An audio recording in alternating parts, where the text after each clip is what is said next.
The night of the 13th of November, 1940, is bitterly cold over the English Midlands. At precisely 19:17 hours, the first Pathfinder aircraft of Kampfgruppe 100 crosses the English coastline at approximately 15,000 feet, its crew hunched over instruments in the darkened cockpit, their breath condensing in pale clouds against the freezing perspex. Below, the blacked-out landscape offers nothing. No city lights, no road markings, no visible landmarks of any kind. To the naked eye, the ground is a formless void. And yet the navigator, a lieutenant whose hands move with practiced precision across his charts, is not the least bit troubled. He does not need to see the ground. He has something far more reliable than his eyes. He has his radio. He is following a beam. The city of Coventry does not yet know what is coming. Within 4 hours, 515 German bombers will have dropped 503 tons of high-explosive bombs and 881 incendiary canisters upon it, killing 568 people, wounding nearly 1,200 more, and destroying the medieval cathedral that has stood at its heart for 5 centuries. The raid will become a byword for industrial destruction, so total in its effect that the German propaganda ministry will coin a new verb, Coventrieren, to describe the annihilation of a city from the air.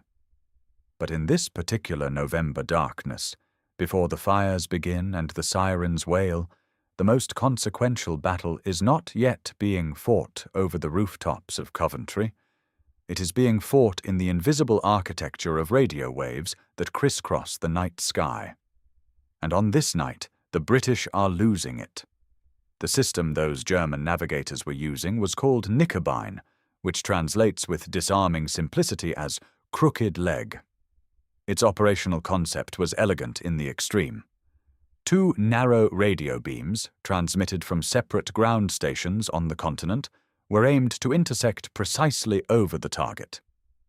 A bomber pilot following the first beam would fly straight and level along its center line, kept on course by a continuous signal that shifted to dots if he drifted to the left and dashes if he drifted to the right. When the second beam intersected his path, it served as the release signal.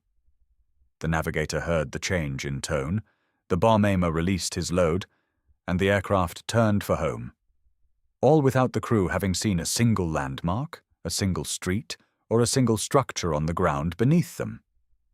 The system required no visual contact with the target whatsoever. It was, in the truest sense, blind bombing reduced to a navigational problem, and the Germans had solved that problem with considerable ingenuity. The mathematics of the situation were sobering. Before Knickebein, the Luftwaffe's night bombing accuracy was, by almost any measure, pathetic. Analysis of bomb crater distributions revealed that even on clear moonlit nights, the average German bomber could not reliably place its load within 5 miles of an intended target. Over blacked-out Britain in overcast conditions, that error margin expanded to something approaching the absurd. Bombs intended for a factory complex might land in open countryside 10 or 15 miles distant, doing nothing more useful than startling livestock. This was not a reflection of poor training or inferior aircrew. It was the fundamental limitation of dead-reckoning navigation under combat conditions. Wind speeds at altitude were imprecisely known. Ground speeds varied. Human error accumulated with every passing minute. The further a bomber flew from its base, the larger its potential positional error became, compounding inexorably until the navigator's confident pin on the map bore almost no relationship to where the aircraft actually was. Knickebein changed all of this. With the beam system operating correctly, accuracy improved by an order of magnitude that must have seemed almost miraculous to those who first witnessed its results. Bomb patterns that had previously scattered across miles of countryside began to cluster within hundreds of yards of intended aiming points. Specific industrial facilities, factories, rail junctions, dockyards, became genuinely targetable rather than merely aspirational. The strategic implications were profound. An air force that could bomb with precision at night was an air force that could operate with something approaching impunity, striking when British fighter defences were least effective and conditions of visibility least favourable to interception. The beam was not merely a navigational aid, it was a potential war-winning technology. The British had, in fact, known about Nicorabine for some months before the Coventry raid, and the story of how they discovered it is itself a small masterpiece of scientific intelligence work. The initial clues came not from espionage or cryptography, but from the careful examination of downed German aircraft. In the wreckage of bombers that had been shot down or crash-landed in Britain during the early months of 1940, British technical intelligence officers found Lorenz blind landing receivers modified in ways that seemed, at first, inexplicable for their nominal purpose. The Lorenz system was a well-understood civil aviation technology used to guide aircraft down the final approach to a runway in poor visibility, a standard piece of kit present in any sophisticated aircraft. But these German receivers had been tuned, modified, and recalibrated in ways that made no sense if their function was simply to assist with landing. They had been optimized for receiving signals over very great distances. They had been modified for directional sensitivity far beyond what any runway approach system required. Somebody had taken a landing aid and turned it into something else entirely. The man who understood precisely what that something else was is one of the more remarkable figures in the entire history of scientific warfare. Dr. Reginald Victor Jones was 28 years old in 1940, a physicist of exceptional ability who had found himself, through a series of improbable career turns, occupying a peculiar and largely undefined position within British Air Ministry intelligence. Jones combined a genuinely first-rate scientific mind with an unusual gift for the kind of lateral, integrative thinking that intelligence work demands, the ability to take fragments from disparate sources and assemble them into a coherent picture that none of those sources individually revealed. When presented with the modified Lorenz receivers and the growing weight of signals intelligence suggesting the Germans were transmitting something unusual on specific frequencies, Jones reached a conclusion that his superiors initially received with considerable skepticism. The Luftwaffe had developed a system of intersecting radio beams to guide their bombers to targets, and that system was already operational. His report, delivered to Winston Churchill in a meeting at Downing Street on the 21st of June, 1940, changed the entire course of British defensive strategy. Churchill, whose instinctive grasp of the relationship between science and warfare was sharper than that of many of his military advisers, immediately understood the significance. If the beams were real, and Jones's analysis suggested strongly that they were, then the RAF's entire system of night air defense was predicated on a false assumption. British planners had believed that poor visibility and darkness would protect British cities from accurate night attack. Nicorabine rendered that assumption obsolete. The question was not whether the beams could be countered. The question was how, and how quickly. The initial British response, organized with considerable urgency through a unit designated 80 Wing RAF, was to attempt outright jamming of the Nicorabine frequencies. This was technically straightforward enough. Transmitters operating on the same frequency as the German beams would simply flood the signal with noise, making it impossible for German navigators to distinguish the genuine beam from the interference. The system was codenamed Headache, and its limitations became apparent almost immediately in operational practice. A jammed beam was an absent beam, and an absent beam was itself a form of intelligence. German crews who found their receivers producing nothing but static understood that their system was being countered.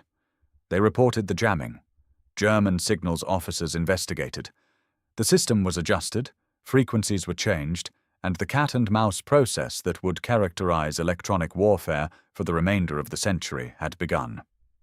But it was the second, more sophisticated phase of British countermeasures that transformed the entire conceptual framework of the contest.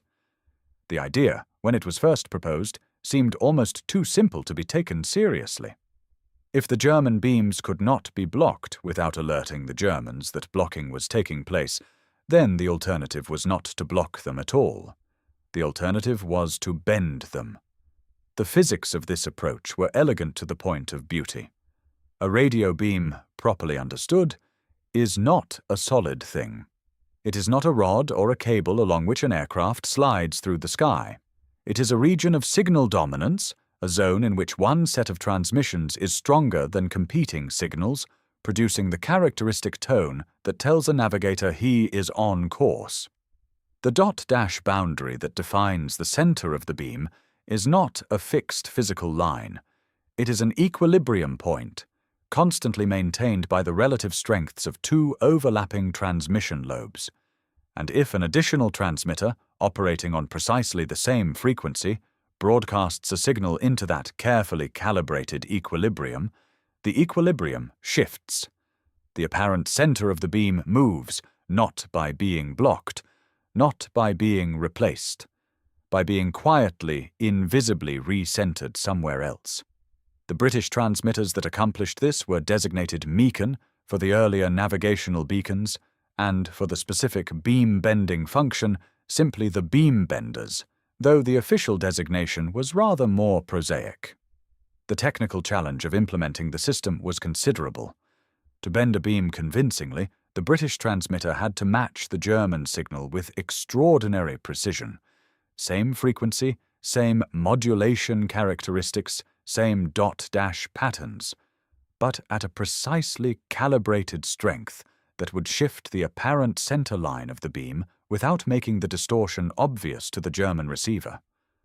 Too strong, and the signal would simply override the German transmission, making it clear to any experienced operator that something was wrong. Too weak, and the perturbation would be insufficient to move the beam meaningfully. The engineering tolerance was remarkably tight.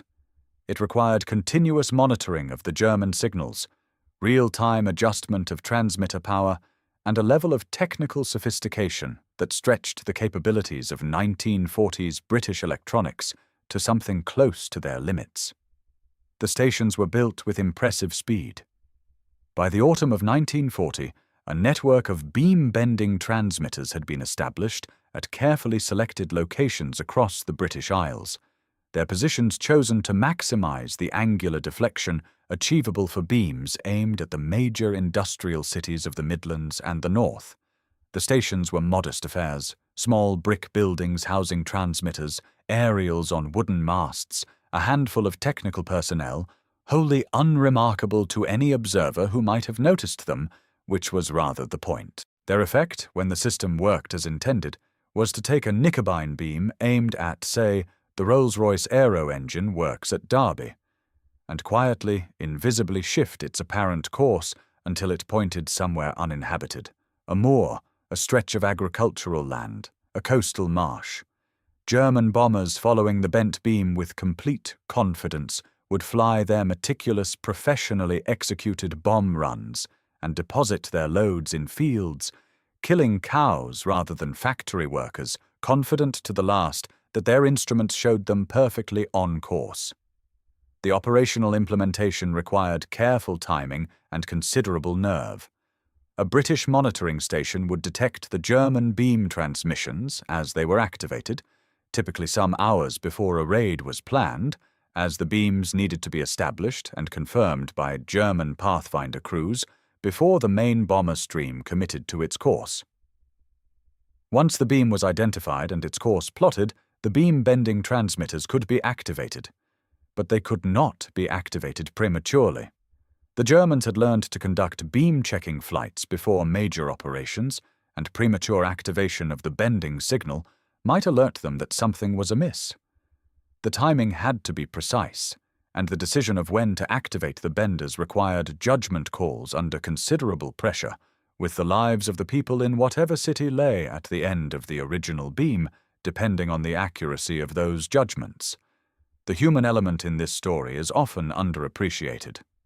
At each beam-bending station, small teams of RAF and civilian technical personnel sat through the night hours of 1940 and 1941, monitoring signal strengths, adjusting transmitter outputs, logging frequency changes, and maintaining the delicate equilibrium of power levels on which the entire deception depended. Their work offered none of the visible drama of the fighter pilot or the bomber crew.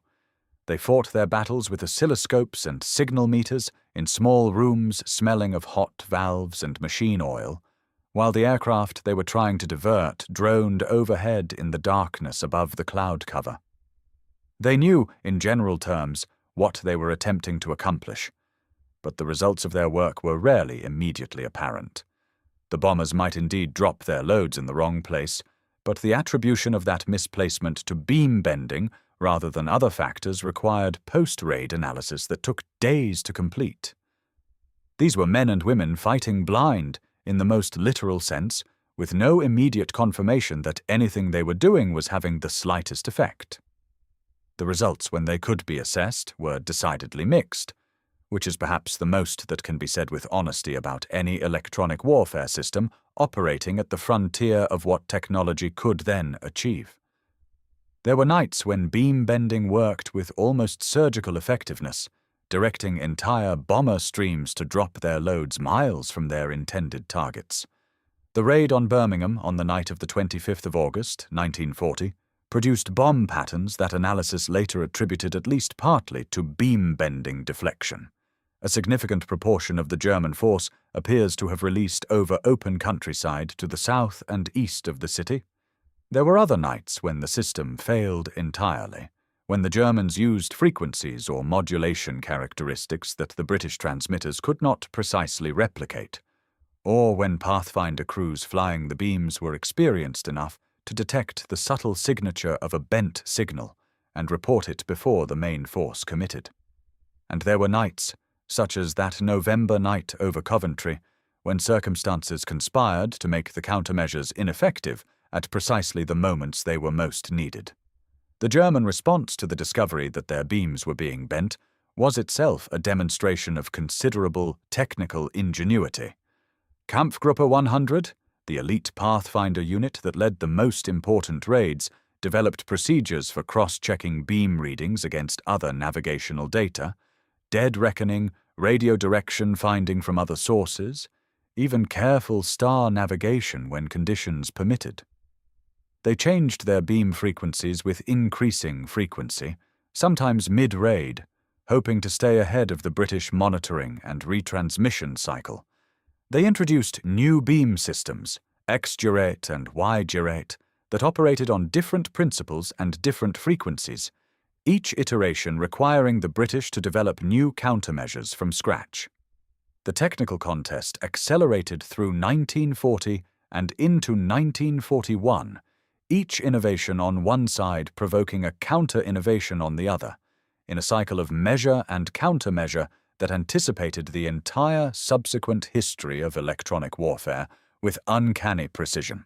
X-Durate was in many ways the more sophisticated successor to Nicorabine, using not 2 but 4 beams, 1 for directional guidance and 3 for target ranging, to achieve a bombing accuracy that, when the system was working and uncontested, could place bombs within 100 yards of an intended aiming point from altitudes above 20,000 feet.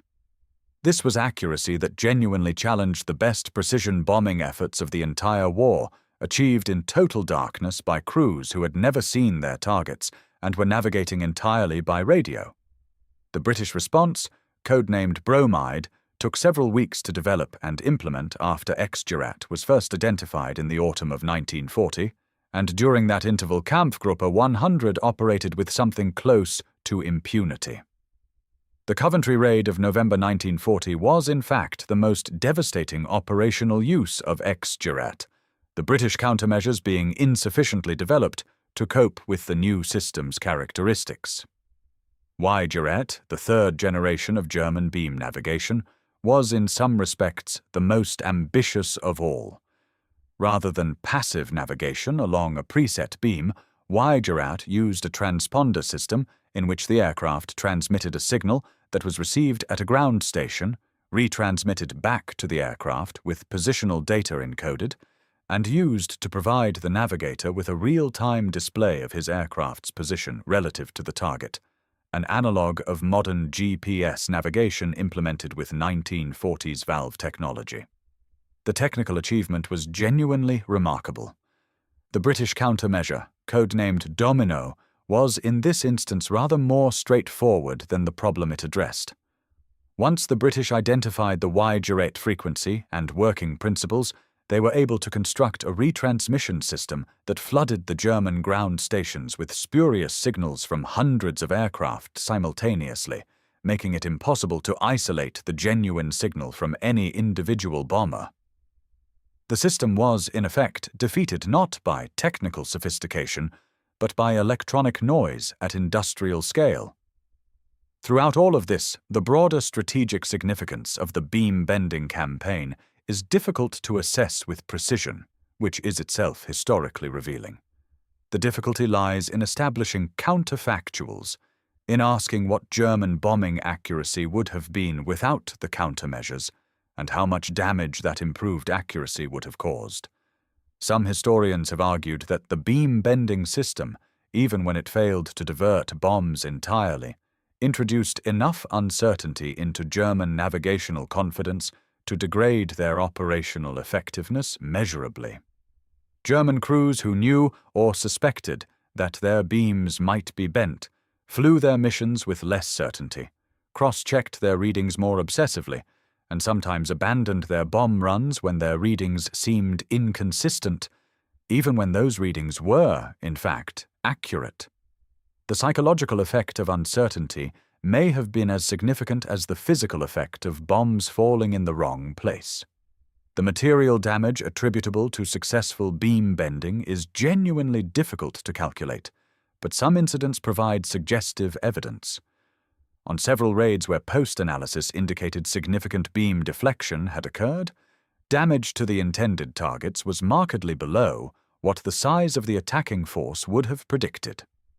A raid on the Bristol Aircraft Company works at Filton in November 1940 that German records indicated as a primary target produced bomb patterns consistent with deflection of several miles, with the main weight of attack falling on agricultural land to the south. Whether this was the result of beam-bending poor weather, defensive action, or simple navigational error cannot be established with certainty from surviving records, which is, of course, precisely how successful deception is supposed to work. The inability to attribute cause is the signature of effective concealment. What can be established with rather more confidence is the longer-term intellectual legacy of the Beam War. The contest between German radio navigation and British electronic countermeasures during 1940 and 1941 established conceptual frameworks and technical precedents that would shape electronic warfare for the rest of the century. The fundamental insight that the electromagnetic spectrum was itself a battlefield, and that control of that battlefield could decisively influence the outcome of kinetic engagements, seems obvious in retrospect, but it was not obvious in 1940. It had to be discovered, worked out, implemented under operational conditions, and demonstrated to be effective before it could be systematized and taught. Reginald Jones and the scientists and engineers of 80 Wing were doing original work in an entirely new domain of warfare, inventing the methodology of electronic countermeasures essentially as they went, without doctrine, without established procedures, and without the certainty that any of it was actually working. The lasting contribution of that work was not any particular technical device. Most of the specific equipment became obsolete within years of its development.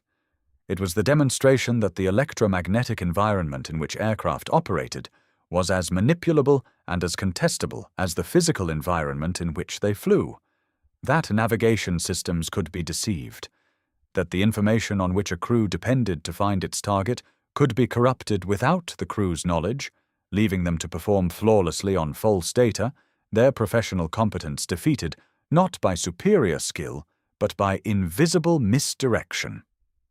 The beam-bending stations that scattered so quietly across the British countryside in the summer and autumn of 1940 were the ancestors of every electronic jamming pod, every radar spoofing system, every GPS denial technology that has shaped military aviation in the 80-odd years since. They were the first systematic attempt to fight a battle not by destroying the enemy's weapons, but by corrupting the enemy's knowledge, and in that they anticipated the defining military challenge of the modern age. There are, as of the time of writing, no beam-bending transmitter stations surviving in anything close to their original form.